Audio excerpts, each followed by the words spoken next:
마음으로 사무엘하 14장 28절에서 29절 한 목소리로 같이 읽어보겠습니다. 시작. 압살롬이 이태 동안 예루살렘에 있으되 왕의 얼굴을 보지 못하였으므로 압살롬이 요압으로 함께 보내려 하여 압살롬이 요압에게 사람을 보내 부르되 그에게 오지 아니하고 또다시 그에게 보내 오지 아니하는지라. 아멘. 자리에 앉으시겠습니다.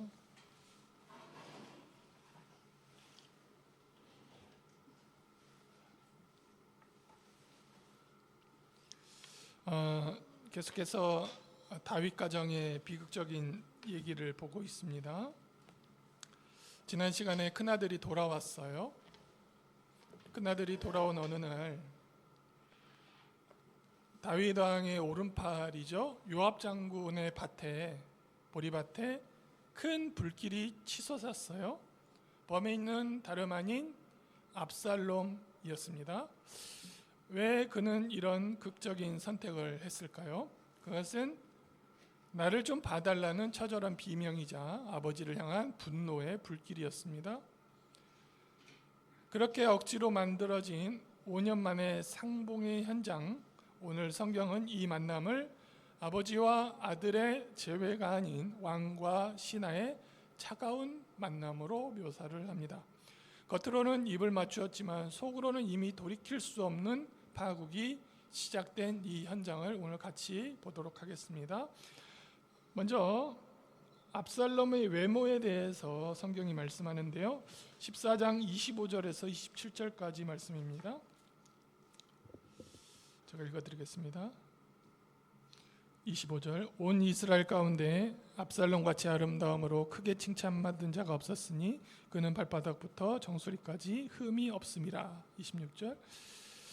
그의 머리털이 무거움으로 연말마다 깎았으며 그의 머리털을 깎을 때에 그것을 달아본즉 그의 머리털이 왕의 저울로 200세겔이었더라. 압살롬이 아들 셋과 딸 하나를 낳았는데 딸의 이름이 다말이라. 그는 얼굴이 아름다운 여자였더라. 25절 열어주시면 압살롬처럼 아름답다고 칭송받는 남자가 온 이스라엘에 없었다고 말하죠. 발바닥부터 정수리까지 그에게는 흠이 없었다고 말합니다. 26절 보시면 그의 머리를 자를 때 그 머리털의 무게가 왕의 추로 200세겔이라고 하고요. 그는 해마다 연말에 머리를 잘랐다고 합니다. 27절에 압살롬의 아들 셋과 딸 하나가 태어났죠. 그녀의 이름이 다말이었고 보기에 아름다운 여인이었다고 평가를 합니다. 성도 여러분, 이 압살롬 이제 둘째 아들인데 장자가 되었죠. 이 압살롬은 대단한 야심가였습니다. 성경은 그의 야심을 설명하기 위해서 먼저 그의 외모를 매우 비중 있게 기록하고 있습니다. 우리는 일찍이 이스라엘 초대왕 사울의 준수한 외모와 큰 키를 가진 청년이었다는 것을 들었습니다. 또한 다윗 역시 기름 부음 받기 전에 빛이 붉고 눈이 빼어난 아름다운 소년으로 성경에서 기록하고 있었습니다. 하지만 사무엘서 저자는 압살롬을 묘사할 때 그들보다 한층 더 과감하고 압도적인 어법을 사용해서 그를 칭찬합니다. 단순히 준수하다는 수준을 넘어서 온 이스라엘에서 가장 아름다운 남자였다고 기록을 합니다. 왜 성경은 압살롬의 외모를 이토록 파격적으로 미화를 했을까요? 그것은 그가 가진 외형 조건이 후계자 되기에 전혀 부족함이 없었음을 강조하기 위함이었습니다. 그러나 오늘 우리가 기억해야 할 것이 있습니다. 하나님이 쓰시는 자는 흠없는 외모를 가진 사람이 아니라 하나님 앞에 중심이 흠없는 사람이라는 사실입니다. 성도 여러분, 압살롬에게는 외모보다 더 치명적인 약점이 있었습니다. 그것은 그가 사람들의 칭찬에 지극히 약한 사람이었다는 점입니다. 성경은 그의 아름다움을 칭송이 자자했다고 표현하고 있죠. 25절을 보시면 즉 그의 자존감은 하나님이 주신 내면의 강함이 아니라 대중의 시선과 갈채와 박수로 유지되는 위태로운 것이었습니다. 이런 사람은 필연적으로 대중영합주의에 빠지게 됩니다. 사람들의 눈치를 보느라고 귀가 얇아지고 진리보다 군중의 함성을 쫓게 됩니다. 결국 압살롬이 훗날 사람들의 의견을 따라가다가 이 일을 그르치게 되는 것이죠. 하나님 중심이 아닌 사람 중심으로 사는 사람의 인생은 항상 그 결말이 허망하게 됩니다. 그의 성격을 가장 상징적으로 보여주는 것이 바로 그의 머리카락입니다. 성경은 그가 1년에 단 한 번 머리를 깎았으며 그 무게가 200세겔, 그러니까 지금으로 따지면 2.3kg에 달했다고 묘사를 합니다. 이 풍성한 머리카락은 압살롬의 자부심이었고 사람들 앞에서 자신을 돋보이게 하는 훈장 같은 것이었습니다.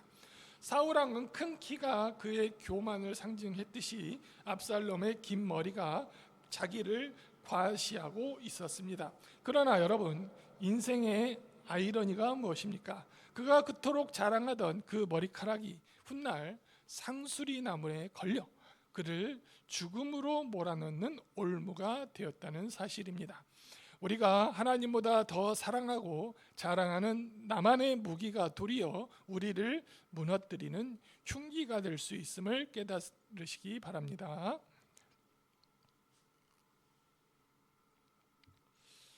이제 성경은 압살롬의 본격적인 반역에 앞서 그의 자녀들을 언급합니다. 그런데 여기에 아주 이상한 대목이 있습니다. 세 아들과 딸 하나, 그런데 딸의 이름만 기록하고 있습니다.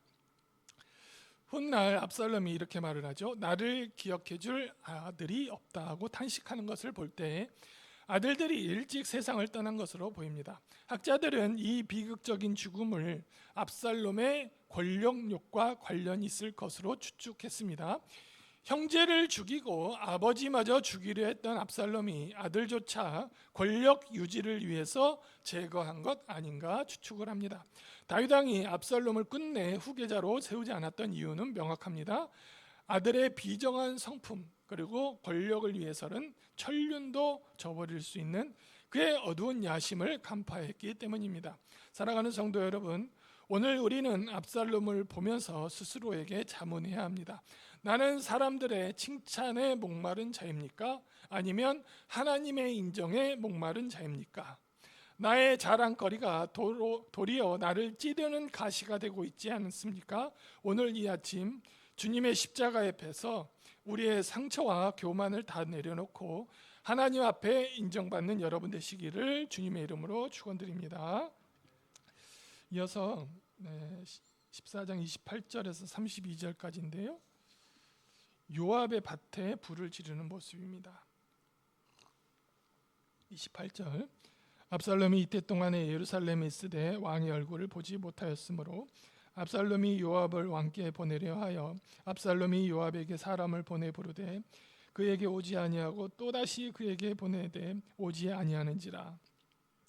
압살롬이 자기 종들에게 이르되 보라, 요압의 밭이 내 밭 근처에 있고 거기 보리가 있으니 가서 불을 지르라. 아니라 압살롬의 종들이 그 밭에 불을 질렀더니 31절 요압이 일어나 압살롬의 집으로 가서 그에게 이르되 어찌하여 내 종들이 내 밭에 불을 질렀느냐 하니 32절 압살롬이 요압에게 대답하되 내가 일찍이 사람을 내게 보내 너를 이리로 오라 청한 것은 내가 너를 왕께 보내 아래게 하기를 어찌하여 내가 그 술에 돌아오게 되었나이까. 이때까지 거기에 있는 것이 내게 나았으리이다 하려 함이로다. 이제 내가 나로 하여금 왕의 얼굴을 볼 수 있게 하라. 내가 만일 죄가 있으면 왕이 나를 죽이시는 것이 옳으니라 하는지라. 28절을 열어주시면은 압살롬이 예루살렘에서 꼬박 2년을 살았지만 아버지 얼굴을 볼 수가 없었습니다. 29절에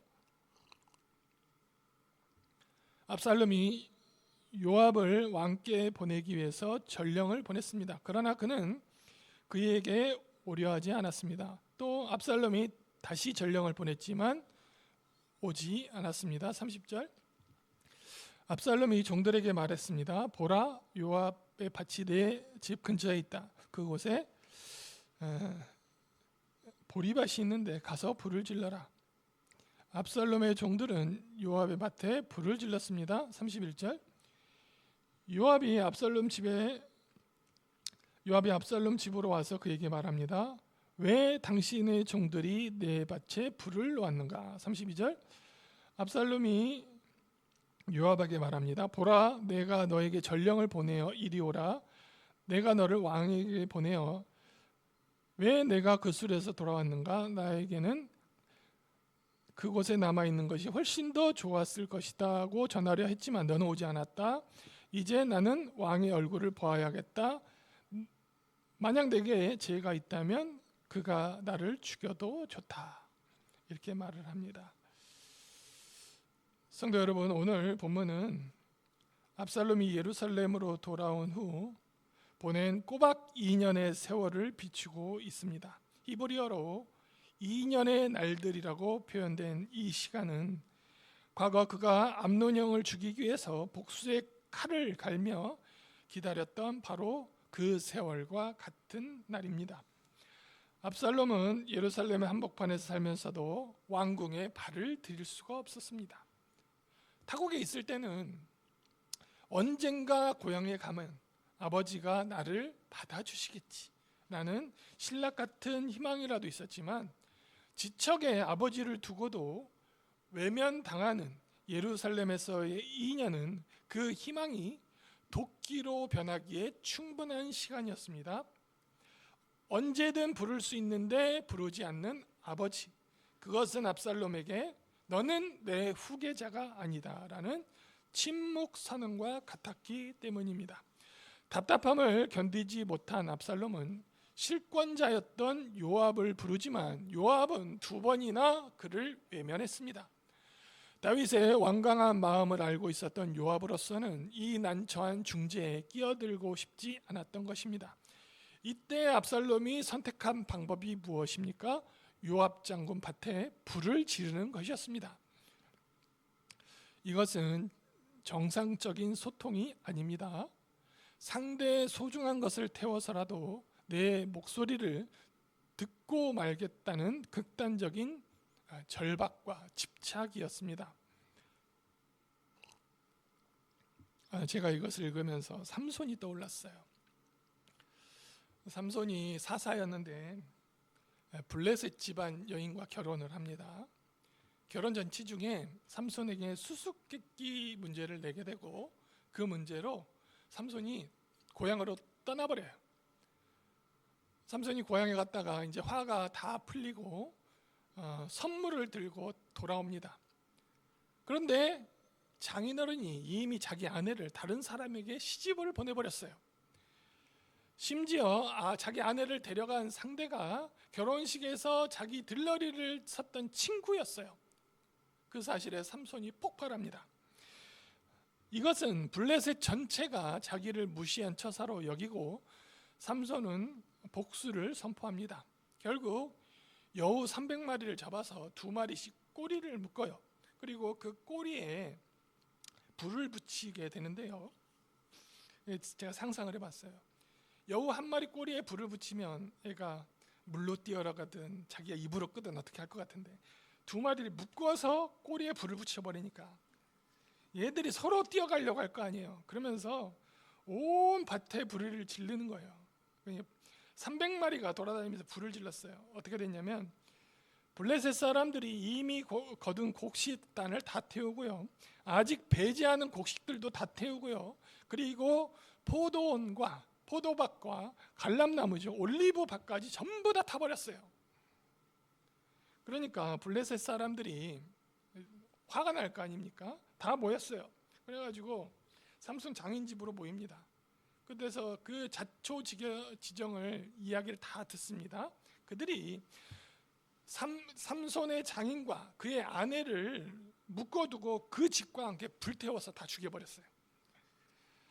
성경이 압살롬과 삼손을 연결시키는 이유가 분명히 있습니다.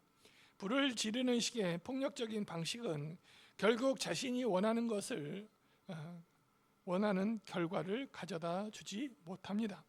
삼손은 불을 지른 후에 사랑하는 여인을 잃었고 압살롬 역시 이 방화로 왕을 만나기는 만나지만 아버지의 마음을 얻지는 못합니다. 밭이 불타자 달려온 요압 장군에게 압살롬이 외칩니다. 왜 나를 이곳에 데려왔느냐? 이럴 바에 차라리 구술에 있었으면 더 자유롭고 내가 원하는 대로 살았을 텐데 이제 안 되겠다. 내가 죄가 있으면 아버지한테 맞아 죽겠다 하면서 아버지를 만나게 해달라고 요청을 합니다. 여러분, 압살롬의 이 말은 회개가 아닙니다. 내가 죽을 죄를 지었으니 아버지 앞에 엎드려 처분을 기다리겠습니다라는 겸손이 아니라 더 이상 나를 방치하지 말고 차라리 여기서 결판을 내자, 협박에 가깝습니다. 그는 지난 2년 동안 소외감이 죽기보다 힘들었음을 토로하고 있는 것입니다. 결국 요압은 이 도끼설인 압살롬의 기세에 눌려 다시 한번 다윗에게 찾아가서 두 사람을 만나게 합니다. 성도 여러분, 그러면 다윗이 왜 그토록 아들을 2년 동안이나 부르지 않았을까요?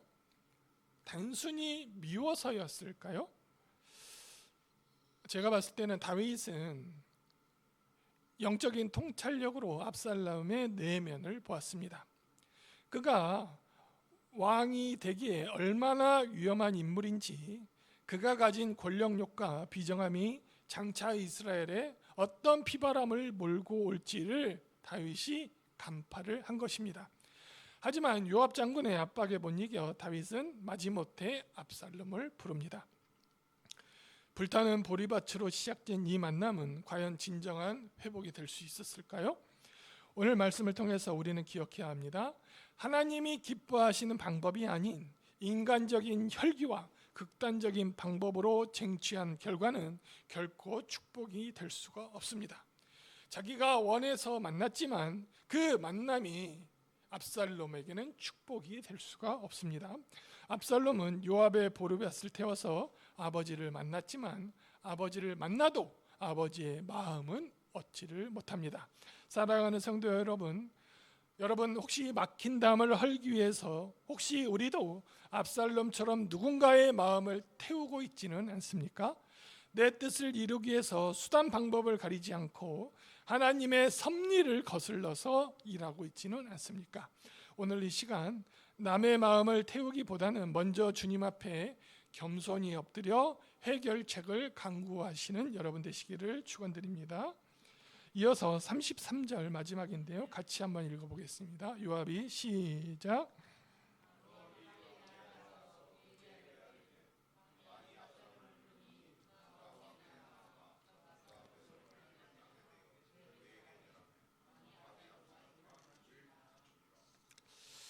성도 여러분, 드디어 다윗 왕과 압살롬이 마주 앉았습니다.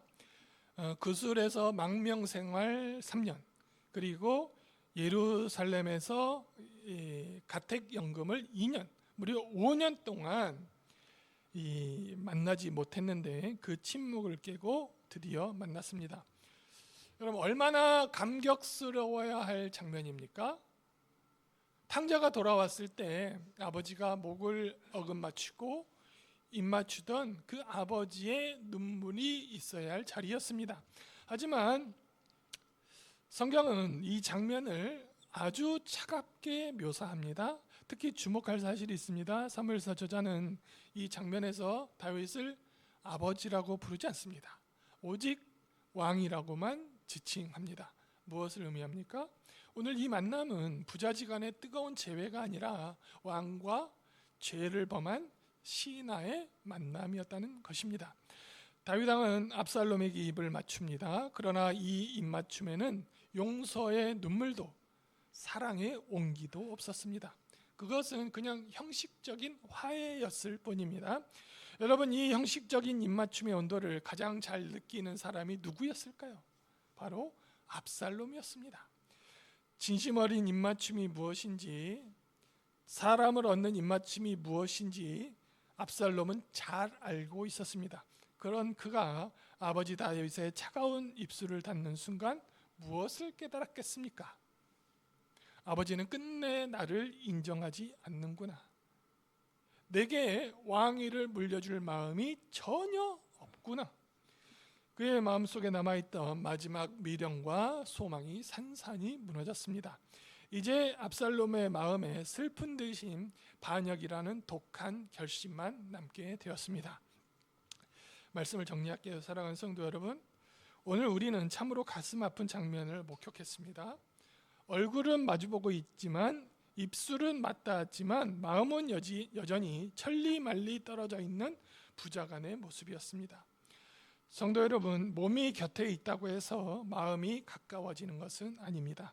압살롬이 예루살렘으로 돌아와 지척의 아버지를 두고도 대면하지 못한 그 2년이라는 시간은 회복의 기회가 아니라 오히려 복수의 도끼가 자라나는 비극의 토양이 되고 말았습니다. 하나님 없는 침묵은 결코 문제를 해결해 주지 않습니다. 혹시 마음이 멀어진 가족이 있다면 그 차가운 침묵을 깨고 돌아온 탕자를 기다리는 아버지의 마음으로 먼저 손을 내미시기 바랍니다. 때로는 내 힘으로 혹은 나의 사랑만으로는 도저히 풀 수 없는 엉킨 실타래 같은 상황이 우리를 괴롭힐 때가 있습니다. 하지만 성경은 그 엉킨 상황 속에서도 하나님의 구원 계획이 멈추지 않고 흐르고 있음을 선포합니다. 나의 깨어진 관계와 부족한 노력이 있는 그대로 주님 손에 이 문제를 올려드립시다.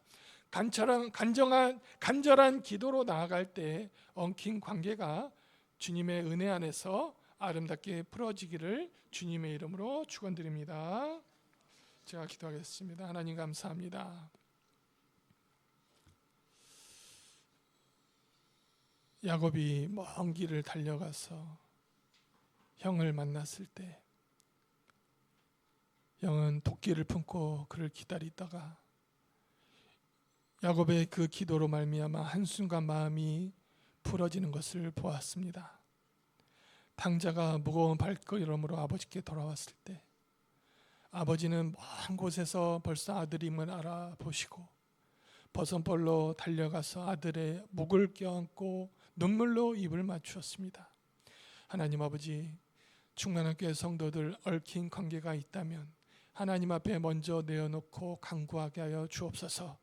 도저히 풀 수 없는 문제들 하나님 앞에 먼저 회개하고 겸손히 엎드릴 때 하나님께서 그 어려운 문제를 풀어주시기를 간절히 소망합니다. 이 은혜가 충만한 교회 성도들 머리 위에 머물기를 간절히 축원드립니다. 예수 그리스도 이름으로 기도했습니다. 아멘. 찬송.